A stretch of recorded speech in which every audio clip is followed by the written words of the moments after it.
అందరికీ నమస్కారం. బాగున్నారా? నేను చైతన్య. వెల్కమ్ టు అందమైన కుటుంబం. ఈ మధ్య నేను అసలు వీడియోస్ అప్లోడ్ చేయట్లేదు.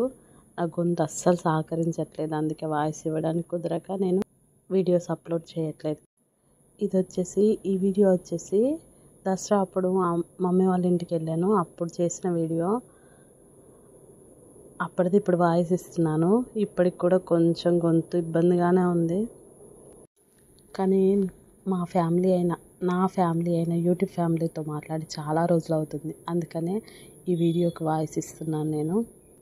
నా మనసులో బాధనైనా సంతోషాన్నైనా మీతోటే పంచుకుంటాను కాబట్టి మీతో మాట్లాడక నాకు చాలా రోజులైనట్టు అనిపించింది. మీకు కూడా అలానే అనిపించిందా? ఈ వీడియో ద్వారా కూడా నేను ఒక చిన్న సంతోషాన్ని మీతో షేర్ చేసుకోబోతున్నాను. ఇది రెగ్యులర్గా వండే కర్రీయే, వంకాయ రొయ్యలు. నేను ఎప్పుడూ మా ఇంట్లో, మమ్మీ వాళ్ళ ఇంట్లో అయినా మా ఇంట్లోనైనా ఎప్పుడూ వండుతూనే ఉంటాము. కానీ దసరా అప్పుడు మమ్మీ వాళ్ళ ఇంటికి వెళ్ళినప్పుడు నేను ఫస్ట్ టైం వండాను ఆ కర్రీ. అంటే నేను ఎక్కువగా వంటల కాడికి వెళ్ళను.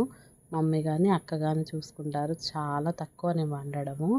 కానీ దసరా అప్పుడు అక్క రాలేదు, అందుకని నేను వండుతానన్నాను. నేను వండాక మా మమ్మీ తిని తన అభిప్రాయాన్ని చెప్పినప్పుడు నాకు వేసిన సంతోషం అసలు పట్టరాని సంతోషం. అంతేకాకుండా మా అన్నయ్య డ్యూటీకి వెళ్ళాడు. ఆ రోజు నేను వంకాయ కూర వండిన రోజు మా అన్నయ్య డ్యూటీకి వెళ్ళాడు. అన్నయ్య కోసం బాక్స్లో తీసి మమ్మీ దాచిపెట్టి, చెల్లి వండింది ఎంత టేస్టీగా ఉంది చూడరా అని వేసింది. నాకైతే ఆ అనుభవం అసలు మర్చిపోలేను. ఏ చికెన్ మటన్ వండినా కూడా ఆ 4 రోజులు ఉన్నాను. 4 రోజులు ఏ వంట చేసినా కూడా చాలా బాగా చేసేవాడిని. అంటే చాలా బాగా చేసావంటే ఇదివరకు నాకు వంటలు అనేటివి వచ్చేటివి కాదు అసలుకి. నేను వంట గదికే వెళ్ళేదాన్ని కాదు. మమ్మీ కానీ అక్క కానీ చేసి పెడితే మంచిగా కూర్చొని తినేదాన్ని. అలాంటిది ఇప్పుడు నేను ఇంత బాగా వంటలు చేస్తున్నానని మా అన్నయ్య కూడా షాక్ అయిపోయాడు. ఏంట్రా ఇంత బాగా చేస్తున్నావు వంటలు అని.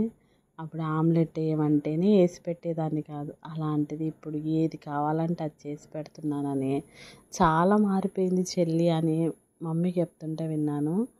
నాకైతే చాలా సంతోషం వేసింది.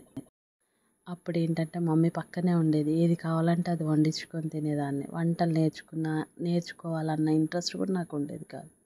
కానీ ఇప్పుడు మమ్మీ పక్కన లేదు కదా, నా పిల్లలకి టేస్టీగా వండి పెట్టాలి కదా, అందుకే నేను వంటలు నేర్చుకున్నాను. ఈ సంతోషాన్ని మీతో పంచుకోవడానికి ఈ చిన్న వీడియో. నా సంతోషాన్ని మీకు నచ్చితే లైక్ చేయండి, షేర్ చేయండి, సబ్స్క్రైబ్ చేయండి. Thank you.